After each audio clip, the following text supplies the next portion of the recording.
I'm on day 5 of my water fast, and I'm going to be breaking my fast today at around lunchtime. So that would be about 4 days of me not eating and only drinking water and a bit of electrolytes. I'm going to be showing you a recipe that was trending in Japan in the small fasting circle. But before that, I'm going to be talking a little bit about how I found the fasting experience. Please skip to this timestamp if you're more curious about the recipe. So if I'm going to be talking about fasting, I'm going to have to say a lot of disclaimers. Firstly, I've done this before and I've done shorter ones, and I've been slowly making it longer. You should be speaking to a doctor if you're going to do very long periods of fasting. One thing to note is that you shouldn't be doing this for weight loss. This time as well, I didn't really lose weight. I only lost a bit that I expect will be coming back as water weight. As soon as I start refeeding, it's going to come back to normal. So yeah, in terms of the stress that you're going to go through, it's not worth it to just lose weight, so don't do that. If I explain why I'm doing it, I think I first got interested in it because of the spiritual aspect of fasting, and right now I'm in a transitional period between my previous job and my next gig, so I got to have a relaxed week off for this. That's another thing, please don't do extreme workouts or anything while you're fasting, because that's quite dangerous. In terms of electrolytes I was taking magnesium and potassium mainly. I would take 1 tablet of potassium in the morning, and then during around lunchtime I'd take another one, and then I'd take the magnesium before I'd go to sleep. I could have filmed each day of me fasting, but it would have been really boring because I really kept it low key. Every day I either went on a walk around the park nearby, or I did a very light bodyweight workout. The bodyweight workout was fine for days 1, 2 and 4. 3 is by far the hardest day when you're fasting. I think that's what quite a lot of people say. I found that in days 1 and 2 I was mostly thinking about food out of like habit instead of actual hunger, and also like getting to sleep was quite difficult. I think I was getting really hot while I was sleeping, and yeah, that was quite uncomfortable. What else do I remember?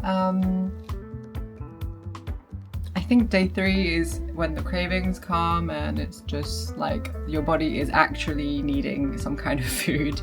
Then you get over that hurdle and you go into a different mode where your body is kind of going off of the energy you've already got in your body and converting your fat into energy instead of sugar, I think. Yeah, I'm not a doctor, please do your own research, but that's how I interpreted it. In terms of the benefits of doing fasting, I think it's really good because I want to get rid of like the habitual eating. I think I eat a lot out of compulsion rather than of hunger. I've always been that way. I like comfort food. That's not a bad thing at all. But yeah, I think fasting is very good if you have any sort of addiction whatsoever. Obviously, because you can't drink, you can't really have a lot of caffeine, I don't think. I mean, some people do have black coffee because there's no calories in that.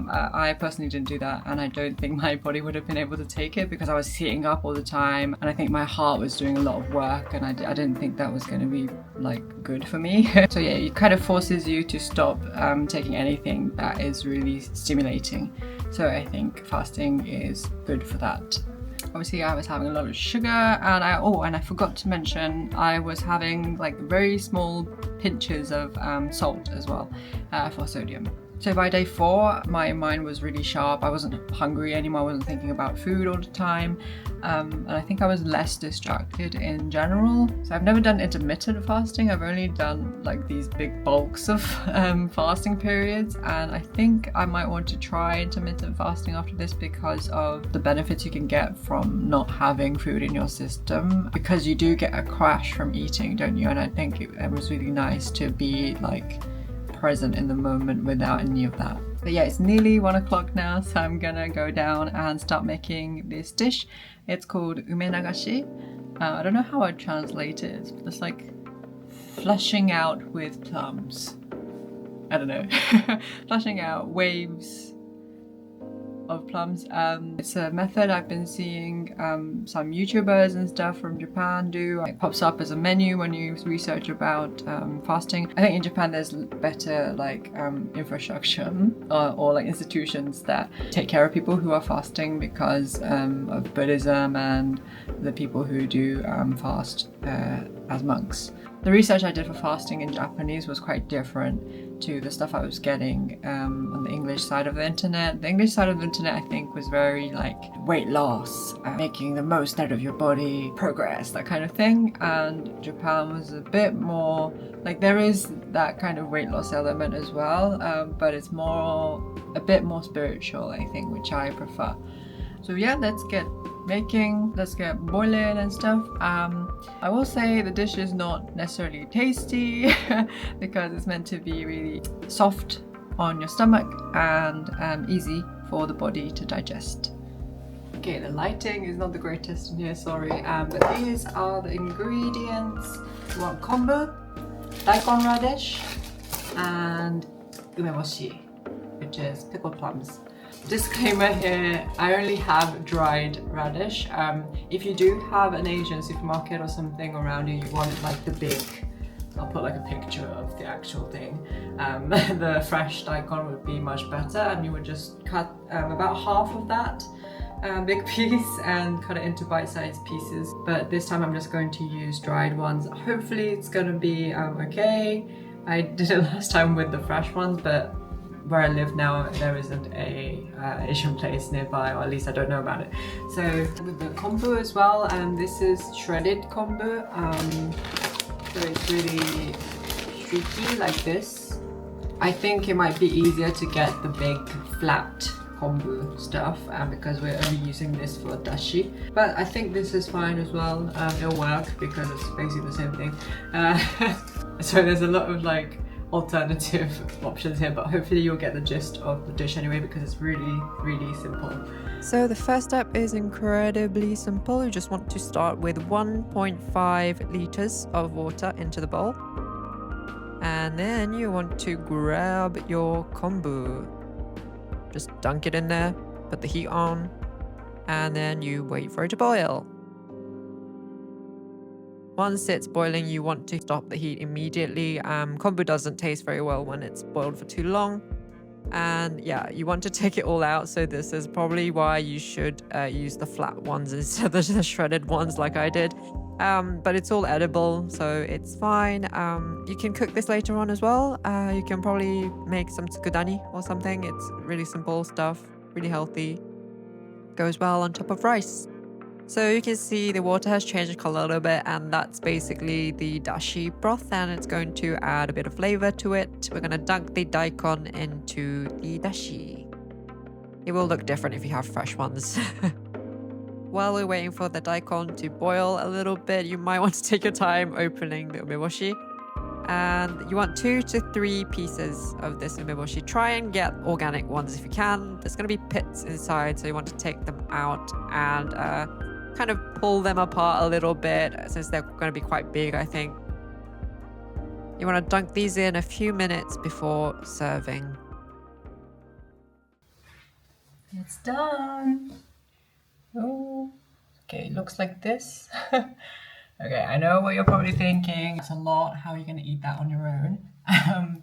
So as far as I remember, the origin of this recipe is that one of the really ancient emperors in Japan had this when he was sick and he was cured from it. In terms of the ingredients, you can tell that it's really good for digestion because there's a lot of fiber, there's enough minerals in there from the umeboshi and all that stuff. So yeah, the origins of it is not necessarily to break the fast. It seems like it suits, and that's why they're using it for that purpose. You're meant to take a long time eating this, like hours.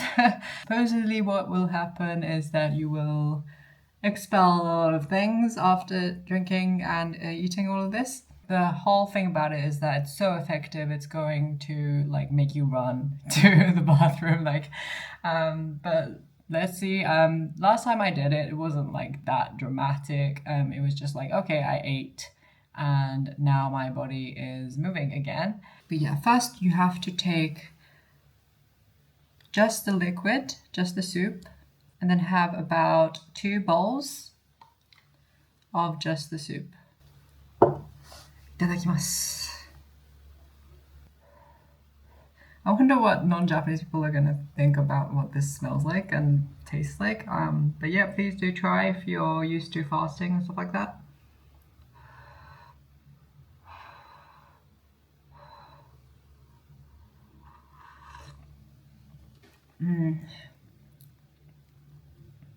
The plums are doing like most of the work for the flavor here, so I think you really should put that in.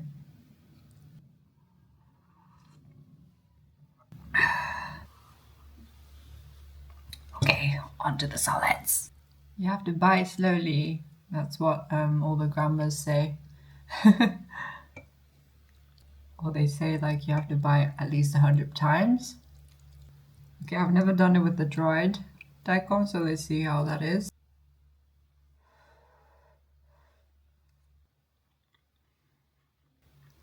It's all boiled and everything, so it doesn't really feel that different. Oh, it feels weird biting food. It's got a soft saltiness from it, from the plums, and it's really good. Okay, I'm gonna eat this very slowly and get back to you when I'm done. 2 hours later. Okay, I literally had like 2 bowls of this and I'm feeling it, like it's in my belly, like it's there. I didn't think I needed to even give you the warning that you had to eat this slowly, because if you're doing this after a fast, you're gonna eat this slowly. Another thing that like my mom and grandma would always say is like, this isn't medicine, you're eating medicine. It's kind of how I feel right now. Okay, I'm on the last bowl. You can really feel this dish in your stomach, like it has a presence.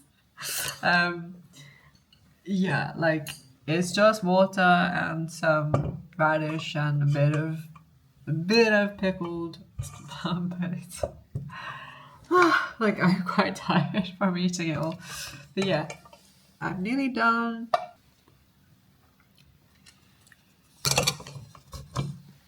I feel like I need to go on a walk or something now because my belly is full.